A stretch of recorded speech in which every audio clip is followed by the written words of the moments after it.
جتنے لوگوں کو پیشاب کی تکلیف ہے، پیشاب تھوڑا تھوڑا کر کے آئے، قطرہ قطرہ کر کے آئے، جتنے لوگوں کے بچے بستر پہ پیشاب کرتے ہیں، صرف بچے نہیں بڑے بھی چیز پیو، یہ جتنے لوگوں کو پروسٹیٹ گلینڈ کا پرابلم ہے، یہ جو پیشاب کے غدود بڑھ جاتے ہیں، ایون کہ پروسٹیٹ گلینڈ کا کینسر ہی ہو جائے،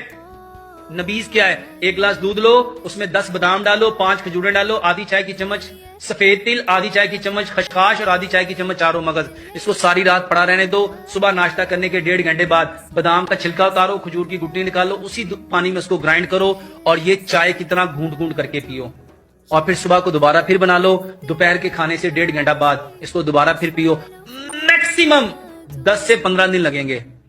اور اللہ شاہد ہے مسجد میں بیٹھا ہوں، جھوٹ بولنے والے پہ لعنت ہے، اتنے 100 نہیں اتنے 1000 لوگ اس سے ٹھیک ہوئے ہیں کہ میں آپ کو کیا بتاؤں کہ جو بندہ پیتا ہے وہ اللہ کے لیے کہتا ہے ڈاکٹر صاحب ساری زندگی اسی بیماری میں رہا ہوں،